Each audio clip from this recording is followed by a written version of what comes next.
चौथो अन्तर्क्लब महिला स्क्वाड प्रतियोगिता सम्पन्न भएको छ। बिहिबार भएको प्रतियोगितामा जिमखाना एन्ड मुवाथाईकी विपासी तुलाधर र दि फिजिक्स वर्कसपकी ओलिभा महर्जनले क्रमशः 60 केजी तौलसम्म माथि र 60 केजी तौल मुनिको उपाधि जितेका हुन्।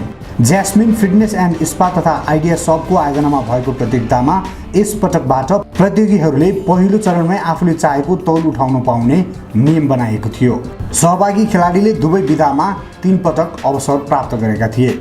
प्रतियोगितामा उपत्यकाभित्र र बाहिरका खेलाडीहरूले सहभागिता जनाएका थिए। स्पोर्ट्स फर मेन भने जस्तै स्पोर्ट्स फर वुमेन भन्ने नाराका साथ आयोजना भएको प्रतियोगितामा विश्व शारीरिक सुगठन स्वर्ण विजेता महेश्वर महार्जन लगायतले निर्णायकको भूमिका निभाएका थिए। ललितपुर महानगरपालिकाका मेयर चिरीबाबु महर्जनको प्रमुख आतिथ्यतामा सम्पन्न प्रतियोगितामा मिस नेपाल युनिभर्स मनिता देवकोटा, प्रिया सिग्देल लगायतका अतिथिहरूको उपस्थिति रहेको थियो। प्रतियोगिताका दुवै विधाका विजेताले 50,000, उपविजेताले 30,000 र तेस्रो हुनेले 20,000 नगद पुरस्कार हात पारेका थिए। पछिल्लो समय खेलकुदमा महिला खेलाडीहरूको सहभागिता पनि बढेसँगै यस्ता प्रतियोगिताहरू पनि वृद्धि हुन थालेका छन्।